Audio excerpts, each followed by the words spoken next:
അപ്പോ സമൃദ്ധയെ ട്രീറ്റ്മെന്റിന് കൊണ്ടുപോകാൻ തീരുമാനിച്ചു അല്ലേ? ആ തീരുമാനത്തിൽ ഒരു മാറ്റമില്ലെന്ന് അവൻ പറയുന്നത്. എനിക്ക് നല്ല പേടിയുണ്ട് മോളെ. ആരാണെന്ന് പോലും അറിയാത്ത ഒരു പെണ്ണിനെ ഗോകുലിന്റെ ഭാര്യ എന്ന പേരിൽ ഇത്രയും കാലം ഇവിടെ താമസിപ്പിച്ചതിന് ഞങ്ങൾ എല്ലാം അകത്താകും. അപ്പൊ ഭയക്കണം. സർ, കമ്മീഷൻ റിപ്പോർട്ട് എപ്പോഴാവും സമർപ്പിക്കുക? മാക്സിമം വേഗത്തിൽ ചെയ്യാൻ ഞാൻ ശ്രമിക്കുന്നുണ്ട്. ഇനിയും ചില മൊഴികൾ കൂടി രേഖപ്പെടുത്താനുണ്ട്. സർ, ഈ കേസ് അത്രയ്ക്ക് സിമ്പിൾ അല്ലെന്ന് സാറിനും അറിയാലോ. മാക്സിമം വേഗത്തിൽ 2 കേസ് ഒന്ന് തീർന്നാൽ മാത്രമേ സച്ചിക്കും ഫാമിലിക്കും എന്തെങ്കിലും ഒരു ഗുണമുണ്ടാവൂ.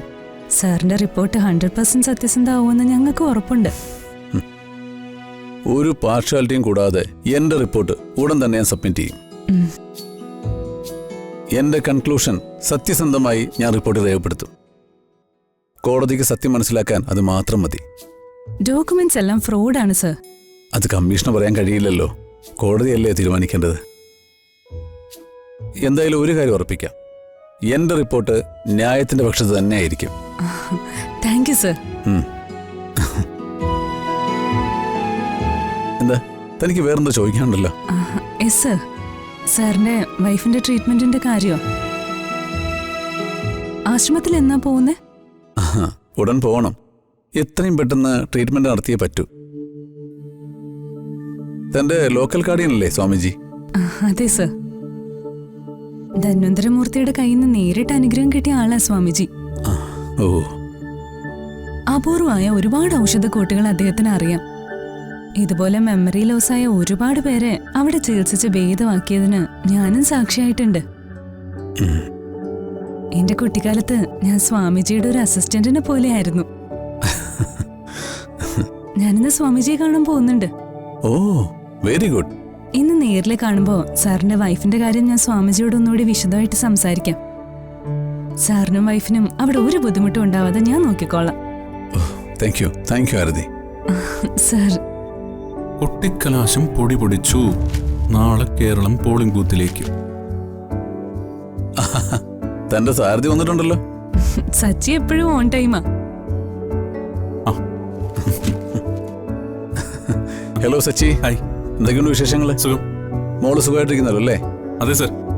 ഗൗരിമൊക്കെ സുഖമല്ലേ? Yes, she's okay. അപ്പൊ പിന്നെ കാണാം, എനിക്ക് വേറൊരു മീറ്റിംഗ് ഉണ്ട്. ശരി സർ. എന്നാ പിന്നെ നമുക്ക് പോവാം. ഓ, പിന്നെന്താ, മേഡം കേറിയോട്ടെ. ഒരൊറ്റ ഇടി വെച്ചെന്നാണ്ടല്ലോ. ആ, ഒരു മാഡം വിളി. പോവാം.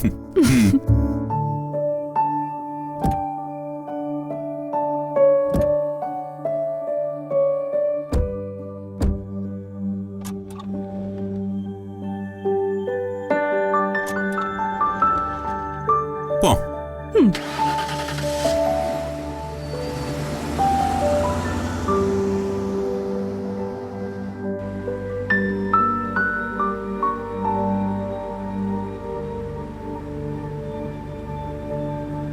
സാറിനോട് ഞാൻ നമ്മുടെ കേസിന്റെ കാര്യം സംസാരിച്ചു.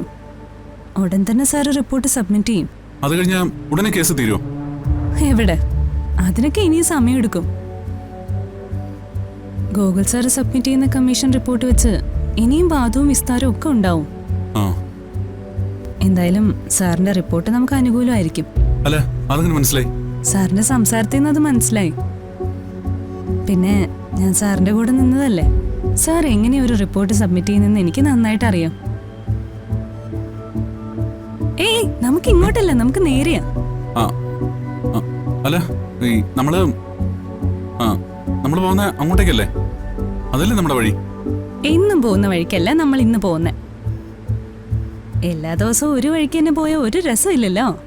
അതുകൊണ്ട് ഇന്ന് നമ്മൾ മറ്റൊരു വഴിക്ക് പോകുന്നു. വക്കീലിന്റെ തലയ്ക്ക് എന്തോ കുഴപ്പം പറ്റിയിട്ടുണ്ടല്ലോ. ഇന്ന് കോടതിയിൽ വല്ല ക്രിമിനൽ കേസും വാദിച്ചോ? ആഹാ, അപ്പൊ ആളുകളെ കളിയാക്കാനൊക്കെ നന്നായിട്ട് അറിയാല്ലേ? അയ്യോ, ഞാൻ കളിയാക്കിയൊന്നുമില്ല. മതി മതി, സാറ് വണ്ടി വിട്ടാട്ടെ. അല്ല, നമ്മൾ എങ്ങോട്ടാ പോകുന്നേ? നമ്മൾ ആശ്രമത്തിലേക്കാ പോകുന്നേ. ആശ്രമത്തിലേക്കോ? അത് കുറച്ച് ദൂരമില്ലേ? അതിനല്ലേ ഈ വണ്ടിയും ഡ്രൈവറും. ഓ, അങ്ങനെ. അല്ല, അതാ പെട്ടെന്ന് ഇങ്ങനൊരു തീരുമാനം? ആശ്രമത്തിൽ നിന്ന് സ്വാമിജി വിളിച്ചിരുന്നു. പെട്ടെന്ന് അവിടെ വരെ ചെല്ലാൻ പറഞ്ഞു. നാളെ ചിത്രപൗർണമി ആഘോഷം തുടങ്ങുമോ? എല്ലാ കൊല്ലവും അതിന്റെ തലേദിവസം ഞാൻ അവിടെ ഉണ്ടാവണമെന്ന് സ്വാമിജിക്ക് നിർബന്ധോ? സന്യാസിമാർക്ക് വ്യക്തിപരമായ ബന്ധങ്ങളില്ലെന്നാ ഞാൻ കേട്ടിട്ടുള്ളത്. പക്ഷേ വക്കീലും സ്വാമിജിയും തമ്മില് ഒരു വല്ലാത്ത അറ്റാച്ച്മെന്റ് ഉണ്ടല്ലേ? അതെ, എന്റെ വളർത്തച്ഛനാ. സ്വാമിജിയെ കുറിച്ച് പറഞ്ഞപ്പോ ഇമോഷണൽ ആയല്ലോ. ആശ്രമത്തിലുള്ള ആരും എന്റെ ആരുമല്ല. പക്ഷെ എനിക്ക് സ്വന്തം പറയാൻ അവരേ ഉള്ളൂ. ഈ സ്വാമിജി വളരെ ഫേമസ് ആണല്ലേ? ആ, ഞാൻ നെറ്റിലൊക്കെ നോക്കി. സ്വാമിജിയെ കുറിച്ച് ഒരുപാട് ഡീറ്റെയിൽസ് അതിലുണ്ട്. നെറ്റിൽ കാണുന്ന പോലെയൊന്നും അല്ല, അതിനൊക്കെ എത്രയോ അപ്പുറമാ സ്വാമിജിയുടെ മഹത്വം. ചിത്രപൗർണമിയാ അവിടുത്തെ ഏറ്റവും പ്രധാനപ്പെട്ട ആഘോഷം.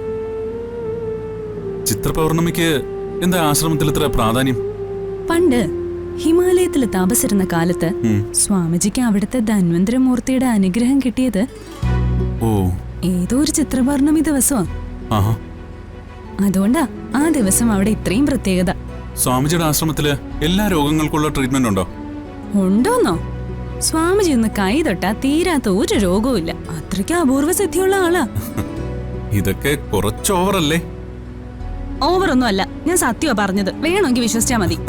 ഞാൻ വെറുതെ പറഞ്ഞല്ലേ. വക്കീല് പറഞ്ഞ എനിക്ക് വിശ്വാസം.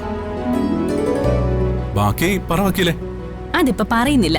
അവിടെ വന്ന് എല്ലാം നേരിട്ട് കണ്ട് മനസ്സിലാക്കിയാ മതി. ആ, സച്ചിയെ ഒരു നോട്ടം കണ്ടാ മതി. സച്ചിയുടെ മനസ്സിന്റെ അങ്ങേയറ്റത്ത് ഒളിപ്പിച്ചു വെച്ചിരിക്കുന്ന എല്ലാ കാര്യവും സ്വാമിജിക്ക് മനസ്സിലാവും. അയ്യോ, അങ്ങനാണെങ്കിൽ ഞാൻ ആ വഴിക്ക് വരുന്നില്ല. ആ, അപ്പൊ പേടിയുണ്ടല്ലേ? നിങ്ങള് സ്ഥിരം കാണുന്ന സന്യാസിമാരെ പോലെ അല്ല ശിവയോഗി. മാറാരോഗങ്ങളുമായിട്ട് ആശ്രമത്തിൽ വരുന്ന ഒരുപാട് പാവങ്ങളുടെ ദൈവമാ സ്വാമിജി.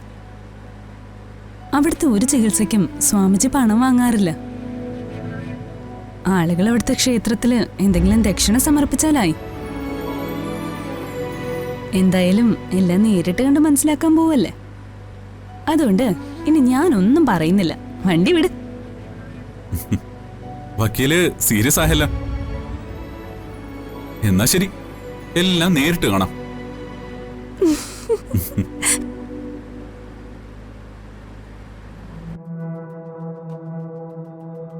അപ്പോ സമൃദ്ധയെ ട്രീറ്റ്മെന്റിന് കൊണ്ടുപോകാൻ തീരുമാനിച്ചു അല്ലേ? ആ തീരുമാനത്തിൽ ഒരു മാറ്റമില്ലെന്ന് അവൻ പറയുന്നത്. എനിക്ക് നല്ല പേടിയുണ്ട് മോളെ. ആരാണെന്ന് പോലും അറിയാത്ത ഒരു പെണ്ണിനെ ഗോകുലിന്റെ ഭാര്യ എന്ന പേരിൽ ഇത്രയും കാലം ഇവിടെ താമസിപ്പിച്ചതിന് ഞങ്ങൾ എല്ലാം അകത്താകും. അപ്പൊ ഭയക്കണം. നിങ്ങളെല്ലാവരും ശരിക്കും ഭയക്കണം.